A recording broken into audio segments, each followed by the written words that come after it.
So, last time we talked about individual endurance, about what it takes for you to stand firm under pressure. But what happens when it's not just about you anymore? What happens when the pressure is on everyone? Well, Juz಼ 4 throws us right into that exact scenario. It's like a crucible, a real test of a community's ability to stick together. As we journey through the Qur'an this Ramadan, I want to mention that this explainer is a special effort, inspired by the incredible work of the Living the Wisdom of the Qur'an podcast by Mir Ali Shah. And that really sets up the core question for this entire part of the Qur'an. See, the focus zooms out. It shifts from me to we. It's no longer just about, can I endure? The question gets so much harder. Can we endure? Can we actually stay united when everything feels like it's falling apart? Now, to answer that, the Qur'an doesn't give us some abstract philosophical lecture. Nope, it does something much more powerful. It drops us right into the thick of it, into a moment of raw, intense pressure.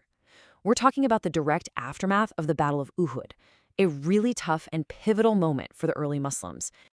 And here's what's so amazing. You might think the community would want to just, sweep this defeat under the rug. But the Qur'an does the exact opposite. It puts this painful memory right in the spotlight, not to shame anyone, but to use it as this incredible case study, to show us exactly what happens when a community's unity starts to fracture. Okay, so let's get into the diagnosis, right? The Qur'an isn't just going to say, okay, they were defeated. It goes so much deeper. It performs this unflinching spiritual autopsy, really. It looks past the swords and shields and straight into the hearts to figure out the why. And the diagnosis? It's laser-focused. It points to 3 key things. First, a bit of overconfidence creeping in. Second, some internal disagreements, a breakdown in unity. And third, a fatal split-second distraction, the pull of worldly gain. And what's so important to get here is that this wasn't about a loss of faith. Not at all. It was a breakdown in discipline. And the way the Qur'an talks about this is just wow. It doesn't point fingers at anyone else. The blame isn't external. It's all internal. It says, until you lost courage, you disputed the command, you disobeyed. It's like it's holding up a giant mirror to the community and by extension, to us. But here's the thing about the Qur'an. It never just gives you a diagnosis and leaves you there. It always provides the prescription. So right after showing where the cracks are, it gives us the blueprint for repair, the divine way to stitch everything back together. And this is the core instruction right here. Hold firmly to the rope of Allah. What is that rope? It's revelation. It's that divine principle that's bigger than any one of our egos, bigger than our petty disagreements. The message couldn't be clearer. Grab on to this truth, and whatever you do, hold on. Together. It's really important we understand what unity means here. This isn't about everyone thinking the exact same way or just, having this mushy, sentimental feeling. Not at all. It's an active, disciplined choice to surrender to something higher than ourselves. And the moment our ego whispers, hey, I know better, that's the exact moment division starts. Okay, so this idea of unity tied to a divine rope is great, but it can't just be up in the clouds, right? It needs a foundation. It has to work in the real world. And that's exactly where the Juz಼ takes us next, into a brand new chapter, the incredibly important Surat An-Nisa. And check this out. Before Surat An-Nisa gets into any of the details, laws about family, inheritance, orphans, it starts with this massive foundational reminder. We all come from one soul. That's the starting point for everything. It's telling us that justice, this recognition of our shared humanity, is the literal backbone of the community. You take that away, and unity is just a fantasy. So, we've gone from a historical battlefield to the laws of a community. Now let's zoom in even further. Let's bring all of this right down to the battlefield that rages inside every single one of us. Because let's be real, a huge public falling out, it doesn't just happen. It doesn't start with the shouting matches.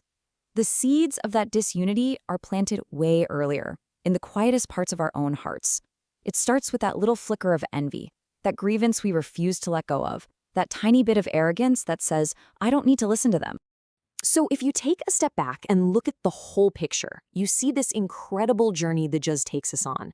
It starts with a defeat, then commands unity, then exposes the hypocrisy that rots unity from the inside out, and then it lays down the laws of justice that actually hold it all together. It's a masterclass in showing us that real strength, communal strength, is built from the inside out. It's all about integrity. All right, so this is all great, but how do we make it real? How do we take these huge lessons and bring them into our lives, especially now during Ramadan? Let's get really practical. First, we've got to look in the mirror, ask yourself, and be brutally honest.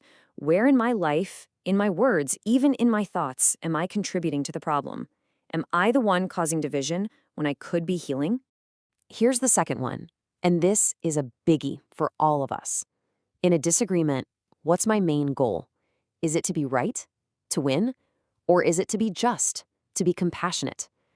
That question really cuts to the heart of the battle between our ego and our soul. And the last one, this might be the hardest one.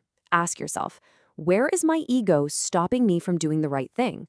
Is there someone I need to apologize to right now, but my pride is just getting in the way? We all know that feeling. Okay, so from thinking to doing, here's a simple checklist for today. First, reach out and try to fix one relationship that's a bit strained. Second, make a point to say something good about someone who isn't there. Third, just think about one time you might have been unfair and own it. And fourth, make a real, heartfelt prayer for unity in your community. And so, at the end of the day, Juz಼ 4 leaves us with this one final challenging thought. The question isn't, are we strong or are we powerful? The real question is much more personal. It's, are we sincere enough to stay together? So we ask Allah to please purify our hearts, to help us mend our relationships, and to unite us on what's true and right. We also ask for His forgiveness for any errors or maybe even AI-related mispronunciations in this explainer. Thank you so much for joining us.